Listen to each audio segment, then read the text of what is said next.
मीसम रज़ा साहब से। मीसम साहब, ये जो इस वक्त ट्रंप की सिचुएशन है कि अपने ही पोप के ऊपर वो बरसना शुरू हो गया है। इजराइल की बमबारी लबनान में जारी है, ग्रेटर इजराइल का टारगेट भी है।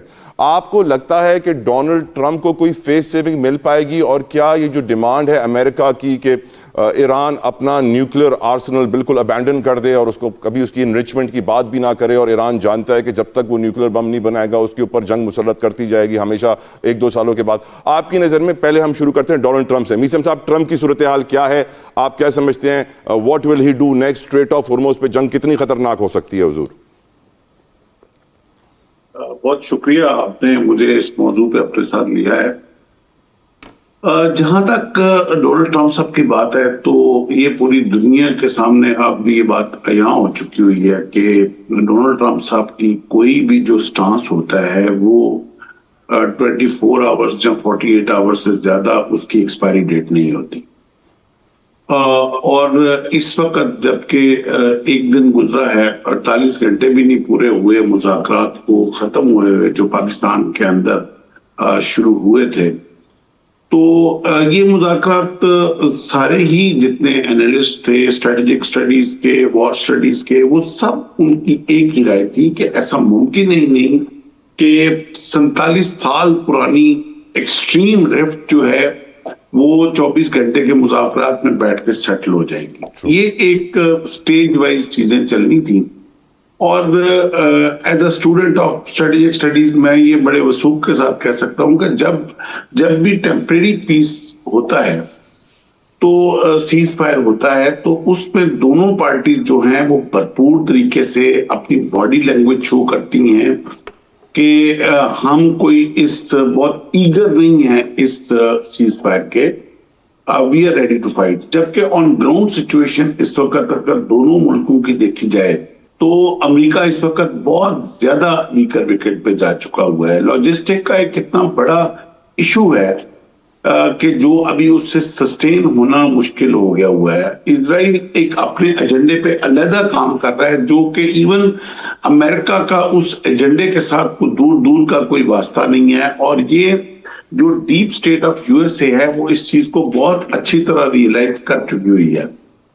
अमेरिका का जो एजेंडा है वो बड़ा सिंपल और स्ट्रेट है कि वो एनर्जी जो रिसोर्सेज हैं और उसके बाद मिडिल ईस्ट में उसकी प्रेजेंस है, चाइना के इकोनॉमी जॉइंट जो बना है वो उसको उसने काउंटर करना है, रीजनल प्रेजेंस उसने रखनी है।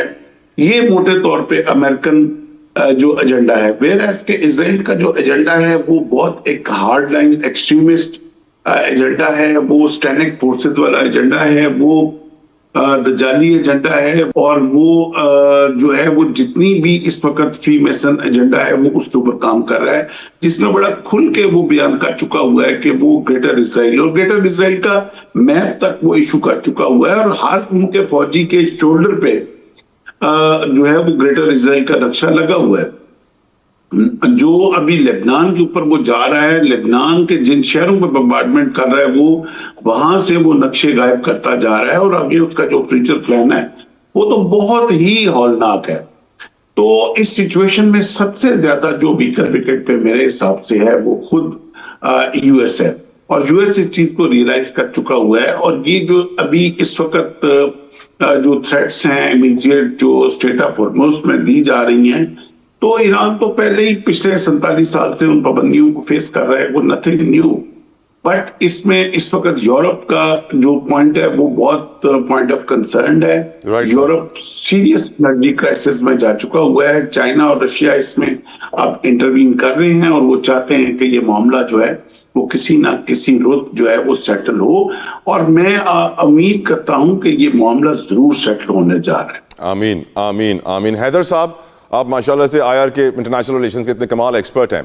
मैं आपसे पूछना चाहूँगा, ये जो एप्स्टीन क्लास है जिसका जिक्र मीसम साहब ने भी किया, जो अपने शैतानी खुदा बाल को बच्चों की कुर्बानी पेश करते थे एप्स्टीन आइलैंड पे, आपको लगता है कि क्या नेतन्याहू ने भी सोच लिया है कि वो डोनाल्ड ट्रंप की कुर्बानी देंगे? क्योंकि लग यही रहा है कि डोनाल्ड ट्रंप से ऐसे फैसले करवाए जा रहे हैं कि उनकी सियासत भी ख़त्म हो जाए, उनके मुल्क में उनकी हैसियत भी ख़त्म हो जाए, उनकी स्टैंडिंग पार्टी में भी ख़त्म हो जाए, और उनकी पॉपुलैरिटी आप जानते हैं कहाँ खड़ी है। योर ओपिनियन हैदर हयात खान साहब।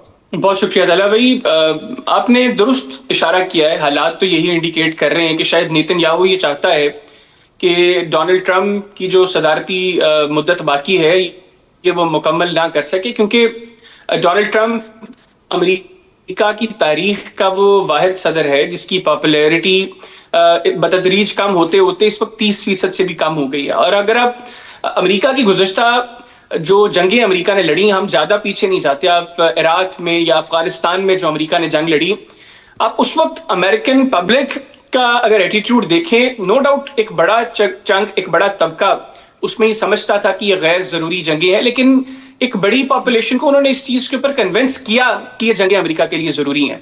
इस जंग के अंदर डोनाल्ड ट्रंप पहले दिन से आज तक अमेरिकियों को कायल नहीं कर सके, उनको कन्विंस नहीं कर सके कि ये जंग अमेरिका के लिए जरूरी थी। और हमने देखा कि जिस तरह का रिएक्शन अमेरिका से आया वो इंतहाई सख्त था, और वो रिएक्शन था जिसने इब्तदा की डोनाल्ड ट्रंप के ऊपर प्रेशर डालने की। हमने चंद रोज कबल देखा जो 3000 मकामात पर नो किंग प्रोटेस्ट हुए, 80 लाख से ज्यादा रिपोर्टेडली लोग सड़कों पर निकले।